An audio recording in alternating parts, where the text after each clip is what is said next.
Welcome, everyone. I wanted to take a few minutes here and just make sure that we're good with the first two lectures for Unit 2. And this mostly pertains to what are the effects of rotation and revolution and also latitude.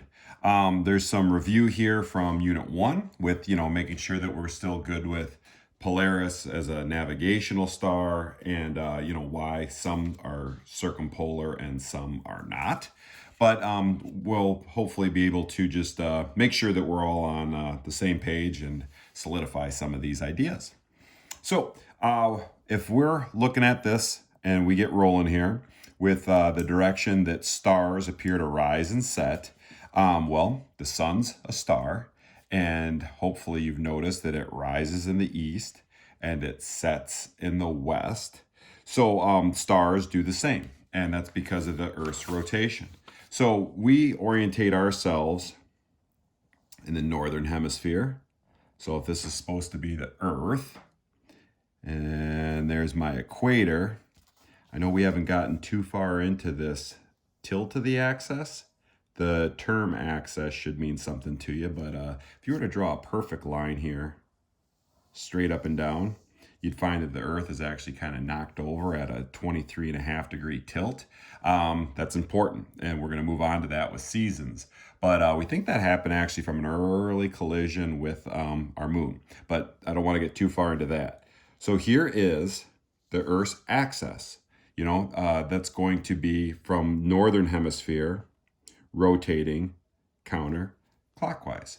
So if we're rotating counterclockwise and I'm an observer here on the Earth's surface, if this is west and this is east, I would notice that the sun or stars start to pop up in the east and start to set in the west in this counterclockwise motion. So with all that being said, do all stars rise and set? No, we know that some of these are circumpolar, but it's the Earth's rotation that gives this appearance of stars moving throughout the course of the evening or the day if you're talking about our sun. So what direction do they rise? In the east and set in the west. All right, so circumpolar, right? Man, that's a fancy word. And we can break it into two parts, right? So this would be circle the poles.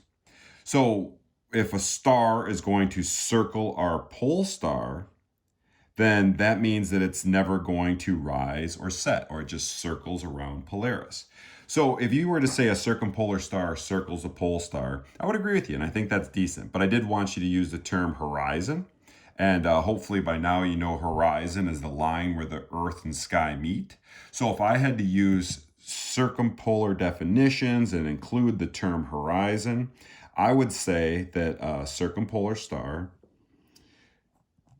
is a star that never rises or sets on horizon.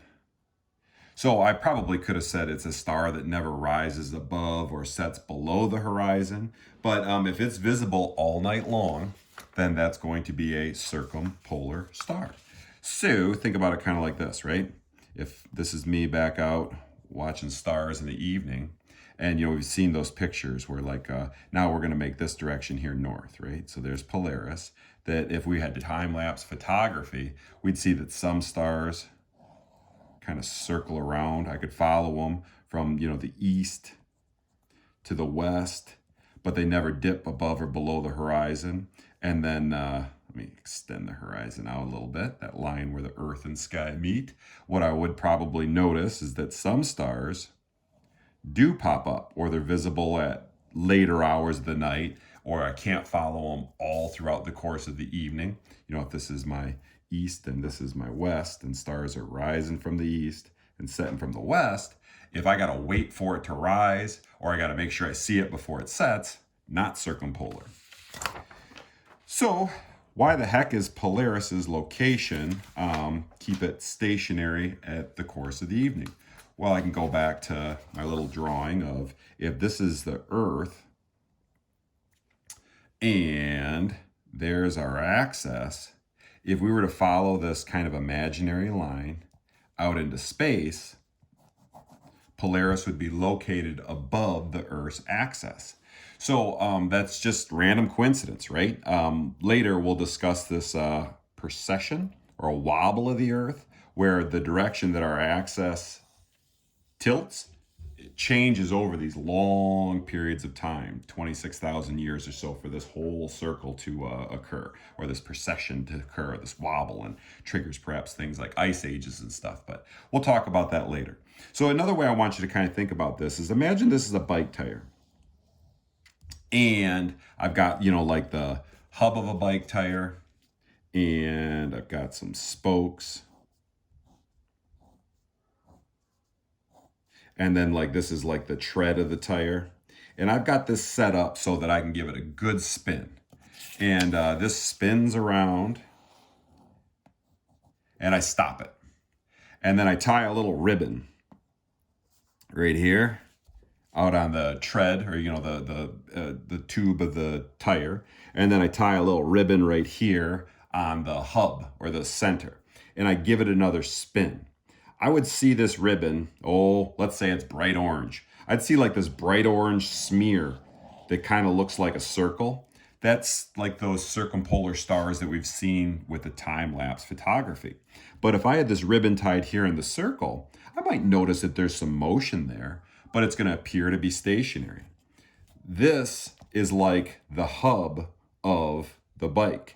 This is where like Polaris would live. And the stars that appear to move around it, they're kind of like making their way out onto the tire there. So why is Polaris location keep it stationary in the night sky? I'm not going to confine you to, my exact words. Think about our little bike example here. And you try to put that into your own words as to why Polaris being located above the Earth's axis gives it that stationary appearance. All right. We know that if we are an observer on Earth and Earth is an obloid spheroid, or basically, it's like a 3D object that's kind of circular.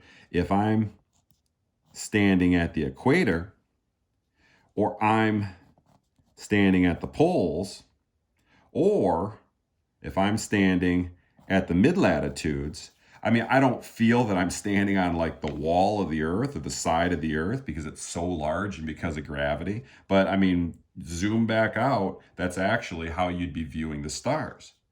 That's actually how you'd be viewing the stars. That's actually how you'd be viewing the stars. And if the Earth is at this tilt, right?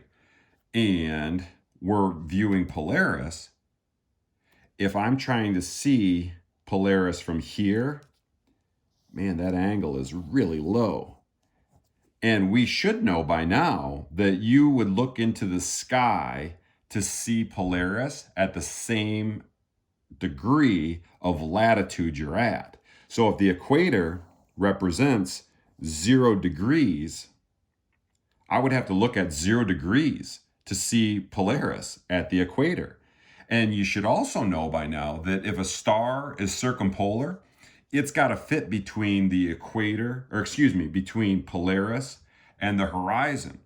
So if Polaris is at 0 degrees and the horizon is 0 degrees, how much space do you have between 0 and 0?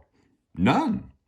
But now if I'm here at the North Pole and I'm looking for Polaris, so this would be 90 degrees latitude, I got to look at my zenith, or I'd have to look straight up to find where Polaris is located. So if, again, a circumpolar star has to fit between the horizon and Polaris, if we're saying now that the horizon is 0 degrees and Polaris is located at 90 degrees, how many stars are between 0 and 90? All of them. Every star is circumpolar at the poles. How many stars are circumpolar at the equator? None. So that's going to change the way those stars look because, again, we're rotating counterclockwise in space. So at the poles, if I'm watching stars, I'm going to see all those stars throughout the course of the evening move in an east to west motion, or horizontal. If I'm at the equator, I'm going to see stars rise in the east and set in the west because we're still moving the same direction, but the star's path is going to be vertical. And if I'm at mid-latitudes, that's going to be like somewheres in between. So we'll just say, Dearborn Heights is 42 degrees north. I'm not going to get a protractor out here to do this exact, but I'd see the stars kind of move something sort of like that. Why? Well, because the Earth, it's three-dimensional shape, right? And you could be literally standing on the wall or standing on the top of it. So with all that being said, excuse me, your latitude tells you what degree to look into space to find Polaris. So if I'm at 42 degrees, I'd look at 42 degrees into the sky.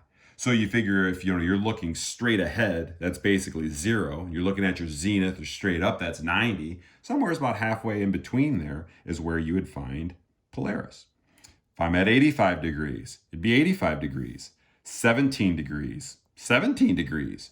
Here and here, I just wanted you to, have to think, okay, well, the equator is 0 degrees, so I would find Polaris at 0 degrees or the horizon. The North Pole is 90 degrees, so I would find it at 90 degrees or my zenith or directly overhead. Pretty nifty. Not much of a calculation, but that's the way it works out. So I just discussed this, right? Where does a star have to be located to be circumpolar? Well, it's going to have to be between the horizon and Polaris.